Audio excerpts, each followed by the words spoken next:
week, we talk about Spider-Man 2's physical release, a PS5 Slim leak, again, and more. So let's just go ahead, together, as a people, and check it out!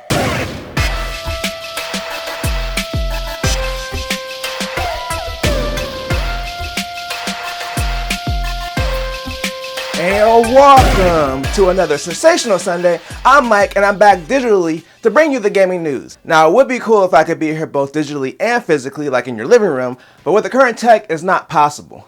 But it is possible with games. And one game that just released both in the physical and digital world is PlayStation's own Spider-Man 2. Now, normally there's not much difference between the physical and digital releases other than having to insert the disc into the console, but apparently some people with a physical version of the game have not been able to play it, because they can't even install it. This is being reported by several people on the PlayStation subreddit, but apparently some people are running into an issue where the game stops installing, it just gets stuck at 36%. These users have tried things like cleaning the disc, disconnecting from the internet, doing a factory reset on their PS5, and even swapping the disc for another one, but have not been able to get the game to install. Now, according to the Eurogamer article, this has been affecting the EU, PAL, and UK versions of the game, and there's no way to tell how widespread it is right now since the article only reports dozens of people having issues. Now, Sony hasn't released any official statement about this, but someone in the comments of the Reddit thread said a friend reached out to Sony and they said a patch should be out for the issue in the next day or two, while two others are reporting that they were told by Sony and Insomniac that it's probably just a faulty disc. Either way, I'm assuming that they've probably sold thousands if not millions of copies of the game,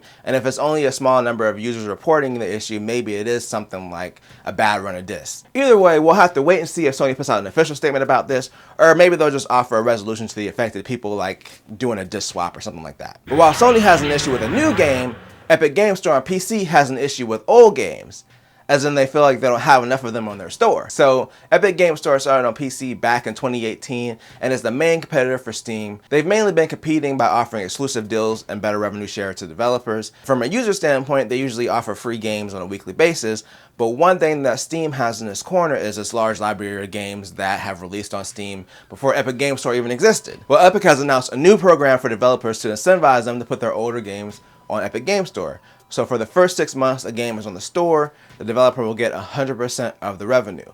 After that, it'll go to the normal 88-12 revenue split.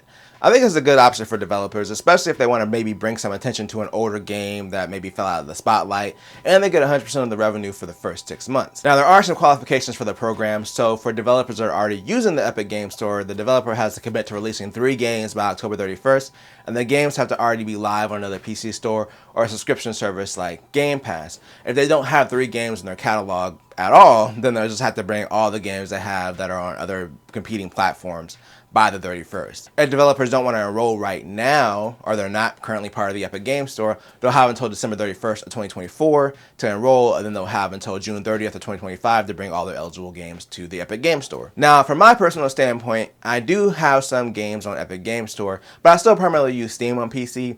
The primary feature for me that Epic is missing is the ability to share your library with someone else in the same household. So even though they occasionally have some really good sales, I usually just buy games on Steam because I prefer to share them with my husband and vice versa. He shares all his games with me. So personally, even if it's an older game, I probably still just buy it on Steam just because it's still a better experience than Epic Games Store on PC. So while it's good that they're trying to build their library, it would be nice if they worked on bringing more features to their PC client. And while Epic's back catalog is slim, so is Sony's upcoming PlayStation 5 revision. In fact, that's what we're going to talk about today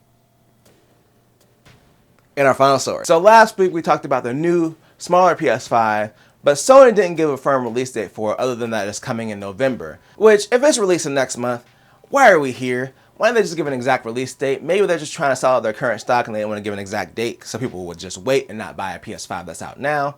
But anyway, speaking of last week while we're on the side tangent, I recommended getting a current digital system if you want the cheapest PS5 possible, but it looks like they're pretty much gone. I was able to find the God of War Ragnarok bundle for $460, but most of the base systems are sold out.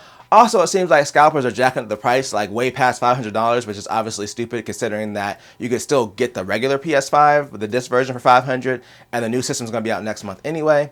But anyway, back to the story. The release date of the new system has apparently leaked. So data miner Bill Kun, I'm sure I said that wrong, is claiming that both of the new revisions will launch on November 10th, with the Spider-Man 2 bundle launching a couple of days earlier on the 8th. It's also rumored that the Modern Warfare 3 bundle, which was recently announced by Sony Europe, will also be the new version of the system, which makes sense because it's also launching on November 10th. So considering we already know the new system is coming next month, this rumor doesn't seem too far-fetched.